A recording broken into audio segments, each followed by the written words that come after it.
Oh, I'm just going to go ahead and take that money from you right out of your checking account and I'm going to set it on fire. What are you going to do about it? I'll tell you what I would do. I would punch me in the face or pepper spray me or something, and I sure as heck wouldn't be happy about it.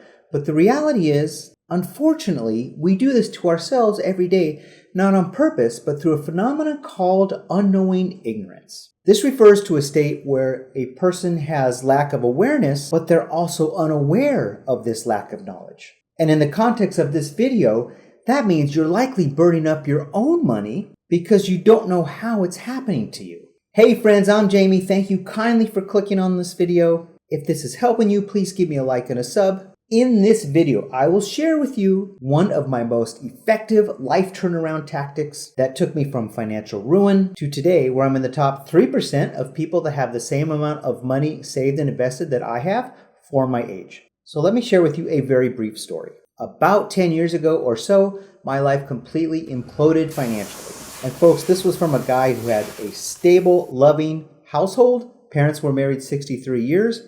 I went to college, I completed college, and I got a job in the field that I was educated in, that I loved, that I wanted to do. Everything was fine until the 2008 housing crisis had me on emotional and financial life support from about 2010 to about 2015. I call these my personal dark ages. And if you clicked on this video, you might be where I was 10 years ago today. And I get it. It's so frustrating because you see other people around you who are just crushing it. They got money in the bank. They have great positive interpersonal relationships. And part of you thinks, my God, how are they pulling this off? Are they just lucky? Is it some sort of privilege, or is it some sort of cosmic force working for them and against you? But then there's this other part of you that thinks, no way, man. These people are not smarter than me. They sure as hell don't work harder than me. What are they doing differently than I am? Because I'm going to figure it out and I'm going to get my life back on track. So I rose up from the depths of personal destruction and beat unknowing ignorance and used that terrible time of my life as almost like a launching pad to springboard off of that to the level of financial success I am today. There were some key strategic positive habits that I had to start off by discovering them, finding what they were, and then putting them into practice. And that's what took me from being ruined to being that close to having total financial freedom in about 10 years. And one of the many strategic tactics I had to find and discover was from books. The challenge lies in the fact that there are millions of books written out there, and finding just the right ones to help you turn around your specific financial problems is the proverbial needle in a haystack. So I have found those needles in the haystack, and in this one video, I'm going to tell you exactly which ones changed my life for the better, and I highly encourage you to either read these or listen to these, and then apply, yes, apply strategies in there, but only if you want to master the game of money, have a huge financial cushion, and have wonderful, positive relationships with almost anybody you'll meet anywhere. And at the end, I will tell you the most impactful book of my life. So stick around because that might surprise you. Okay, first life-changing book for me was called The Millionaire Next Door. So here's some of the key main learning points from this book that I'm going to summarize for you right now. Most millionaires in America, they don't look like millionaires. They're not flaunting their riches in fancy cars and big mansions, although some do, but a lot don't. They made their millions through a long, slow process. Either they were entrepreneurs or they got really good paying jobs, for example, being a lawyer or doctor, and lived somewhat frugally below their means and saved and invested that money. And that's how they became millionaires. What blew my mind about this fact is like when I realized that most Americans, and in fact, according to the book, it's somewhere up to 80% of Americans have earned their money by either being entrepreneurs or saving and investing. I was like, you mean it's possible? It's possible that I can do it? And when that happened, that changed everything. In fact, let me read some statistics to you regarding this point. Did you know about 88% of millionaires in the US are self-made? 88%. But what about the celebrities and the Paris Hiltons of the world? Those folks make up, wait for it, less than 2% of the millionaire population. So here's the bottom line. Most millionaires in America are not famous or born rich. They are self-made through hard work, discipline, and teaching themselves how to budget and invest, not from lottery wins. Huge takeaway number 2 from The Millionaire Next Door. You should think about money as not a way to go out and buy fancy stuff, but as a length of time. What does that mean? Most people think, you ask them, what do you think it means to be rich in America? They're going to say, oh man, MTV Cribs house, Ferraris, all these nice cars. If you look at it from the perspective of the authors of The Millionaire Next Door, they tell you what it means to be rich is how long can you live if your paychecks stopped tomorrow? If you can live 6 months, if your paycheck stopped coming in tomorrow, you're doing pretty good. But what if you could live 10 years if your paychecks stopped coming tomorrow off of your savings and investments? And what if you could go 50 years? That is how this book defines wealth. Length of time if your checks stop coming in. Case in point, let's just say you look rich. You got the big MTV Cribs house, you're mobbing around in your Teslas and your Range Rovers and your SUVs. You got 3 kids in private school. The wife's always looking bougie. She's getting the Botox done. If those people, if that family, their income stopped and they could only go 3 months, are they really rich? They're not really rich. And when you see people with lots of nice things, there's a decent chance that they're not really wealthy people. Most people spend money as fast as it comes in, regardless of how much they make. It's called lifestyle expansion. So how is it that we were able to live off our McDonald's paycheck when we were teenagers, and now we're making $170,000 a year combined household income, and we're still paycheck to paycheck? If you're making good money, that's great, but don't have your lifestyle just expand to fit whatever it is you're making. Wealth is what you keep,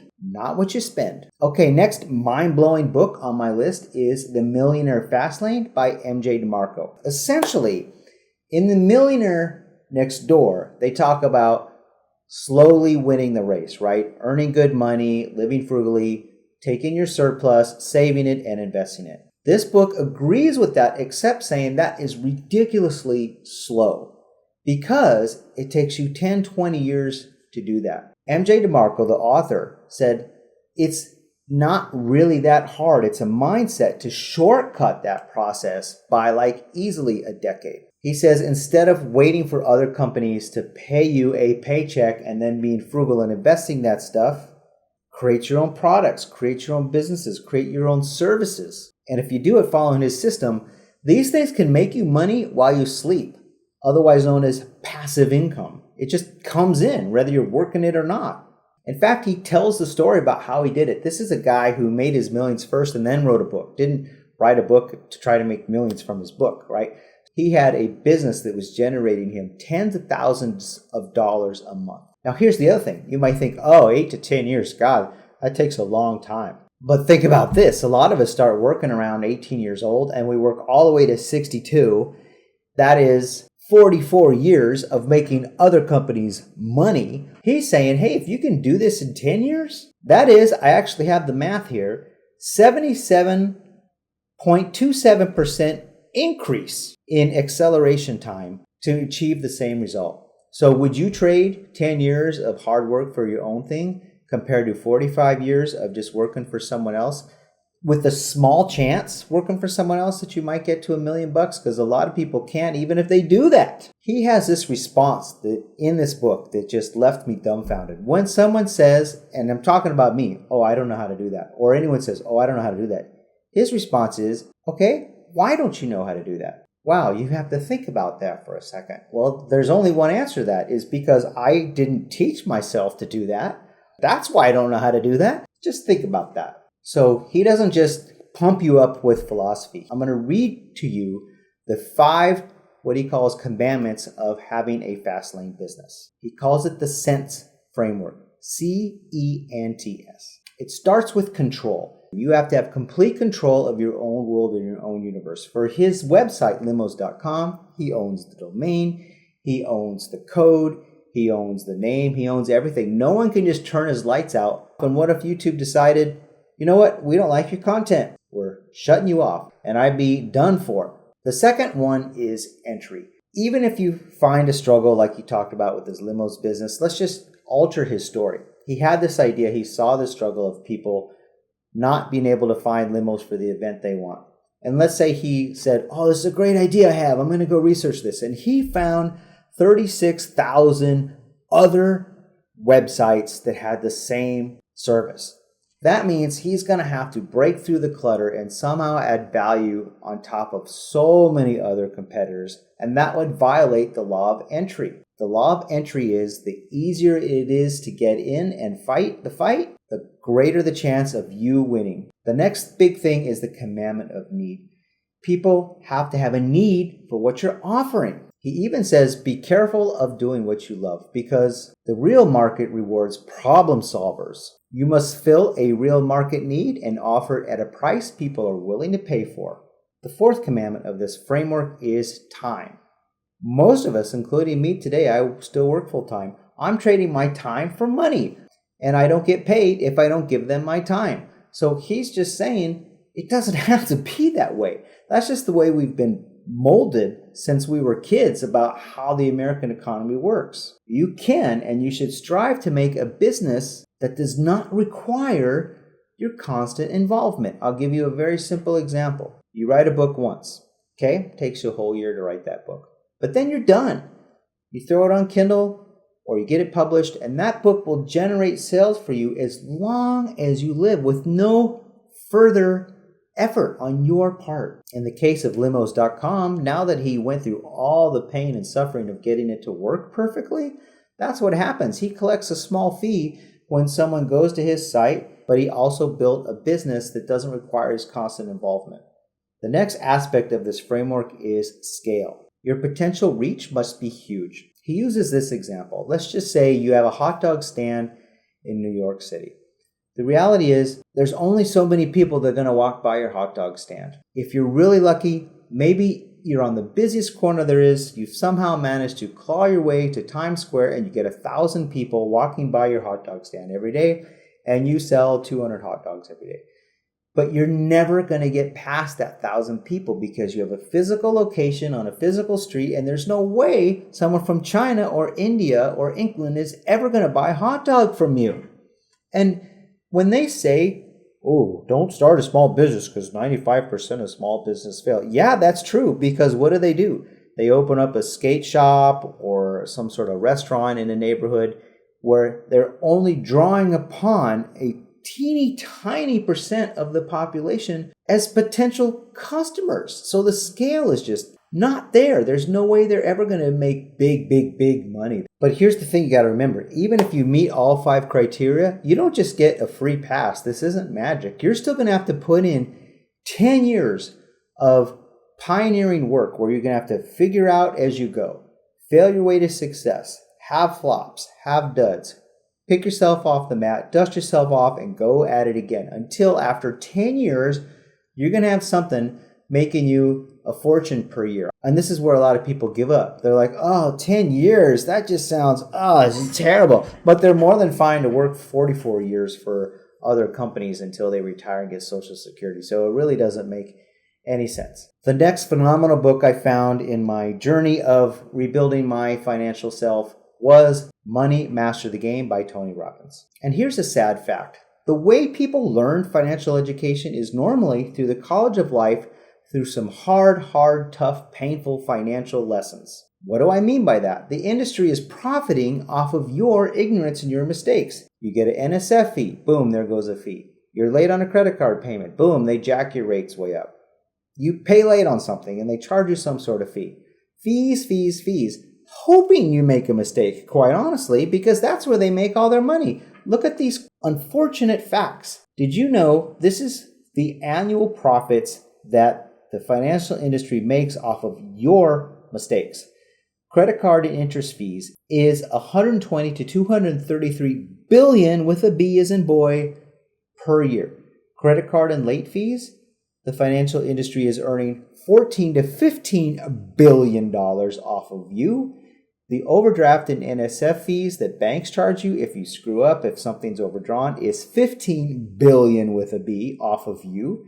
And your general bank and payment fees that are all hidden behind the scenes, behind the curtain, which you can barely see, is another $82 billion with a B. So in total, your financial education coming from your mistakes is about 231 to 285 billion bucks. They have no interest in helping you figure this out whatsoever because they're making a fortune off of charging you every time you don't know what you're doing. Learn the rules of the game, apply it, and we can win together. First of all, you don't need to be rich to start investing. Anyone can start building wealth over time. $50 a month invested consistently over time can become a huge sum of money by the time you are middle-aged. Knowing how to spot and avoid fees. If you're investing in an index fund, for example, and you see that there's 2% fee, what they call a management fee, that may seem really small, but over time, this could eat away as much as 2/3 of your potential returns. 2/3. There are some funds that have extremely low fees. For example, Vanguard funds, which Tony recommends. But you got to be careful. If you're going to invest in anything, make sure you find out what the fees are and make sure they are as low as possible. You've got to diversify your investments. Index fund, for example, that has 500 companies in it or so. And that way, if one tanks, you don't lose everything. You have to master your emotions. With investments, things are going to go up and down, up and down, up and down all the time. There's COVID happened, Ukraine war, different presidents, epidemics, tariff wars. When this happens, the whole market shifts. Why? Because people freak out and they panic. You have to take your emotions out of it because even though it goes up and down, but like I said, over time, if you were to draw a straight line across the stock market, since its inception, you're going to have a steady return. Use dollar cost averaging to master your emotions and to beat that 80% of failure comes from people not having the psychology for investing and just leave it and pretend it's not there. Okay, the next mind-blowing book I read that changed my life was called Rich Dad, Poor Dad. This guy, Robert Kiyosaki, explained it so clearly, and I never even knew this up until I was like well into my 40s. When you earn money, there's 2 buckets your money can go into. That's it. One is depreciating assets, which is a fancy word for things like clothes, new cars, going out to dinner, home electronics, anything that you buy. The other bucket your money could go into is appreciating assets. These are things like stocks, real estate. And in my life, I worked very hard to get to a point where I was like, instead of 90% of my money going into depreciating assets like everyone else in America, I didn't know any better. I was able to get 80% of my money to go to appreciating assets into investments like stocks and bonds. That simple flip of a lever, it was mind-blowing how fast things turned around for me. That's how I went from the pit of financial destruction to the top 3% of people for my age in such a short time. It was more like 8 years, which leads to my next big point.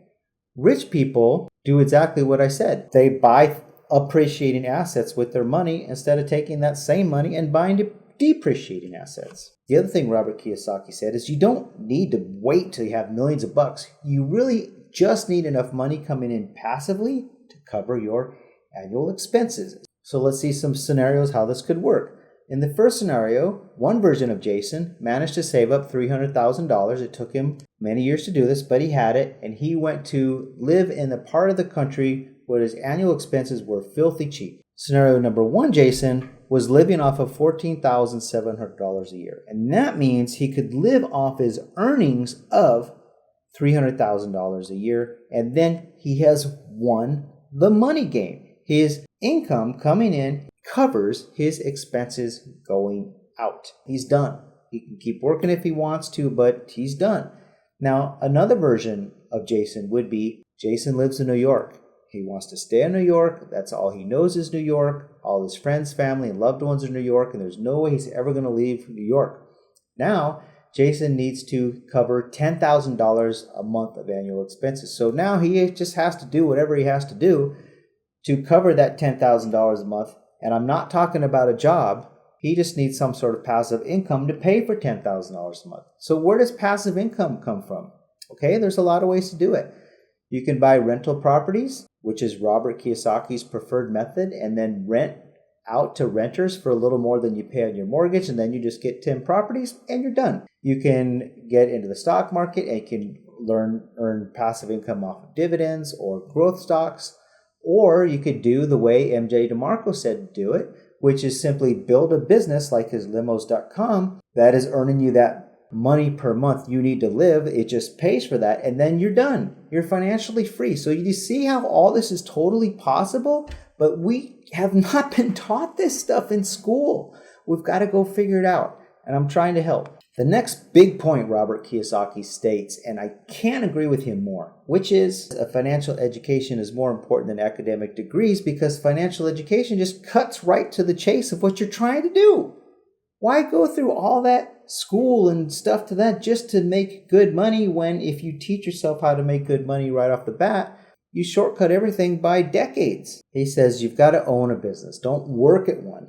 And here's something I didn't know. Do you know that business owners actually pay less taxes than employees? The other big thing he talks about, which is I couldn't agree more, fear and doubt that if I quit my job and I do this and fail, I'm going to suffer monumental consequences. It's fear of giving up our paychecks, being broke, or failing that is keeping us from channeling our inner entrepreneurs and going out there and getting those businesses or building those businesses that we really need to get to massive financial freedom as quick as possible. And my last book, which I promised to you would be my most life-changing book. This one is called How to Win Friends and Influence People by Dale Carnegie. So I'm going to take this amazing book and condense it down to a few key points for you. Number one, all humans need to have a feeling of importance. And if you can help other people feel important without fake platitudes and flattery, then you are always going to be liked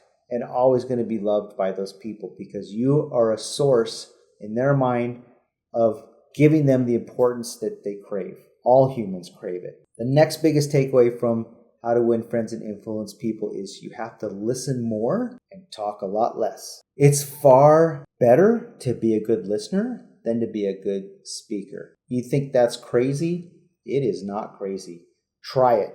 Get in a conversation with someone you meet at a party or someone at work that's kind of new, and you just ask them, oh, so what do you do? Really? What made you want to get into that? I see. So what's the hardest part of that? Oh, and this, watch them open up and glow because they're telling you about their interests. And all you're doing is being a great listener, hardly saying anything. And I guarantee you that when you two part ways, that other person is going to say, wow, I met the greatest person in the break room. And you did that by listening. You've got to avoid criticizing people. There's really hardly any way to win with criticism. Seriously. It's like an argument. You can't win an argument because if I get an argument and I lose the argument, then I've lost. Won the argument, I still lost because the other person thinks I'm an a-hole because I argued with them and I embarrassed them in front of all these people by showing them facts that proved categorically that they were wrong. But you still lost because the other person now is not going to like you. And the second you leave the room, you better believe there'll be things said about you. They won't cooperate with you on future projects, gain any benefit from criticism, because it's the same thing. When you criticize someone, almost all cases, people are going to get defensive. They're going to be hurt. And guess what? They rarely change their behavior. In fact, they might dig in their heels and double down just to spite you. But does that mean there should be no critique in your life? No. In my field of UX design and app design, we have to critique each other's work. It's part of the process to make things better. But there's ways to deliver criticism in an encouraging tone, in a way that is helpful, not just cutting people down. You can't accomplish anything if you can't get along with people. Thank you so much for watching my video. Please like and subscribe if you found any value to it, and I'll see you in the next one.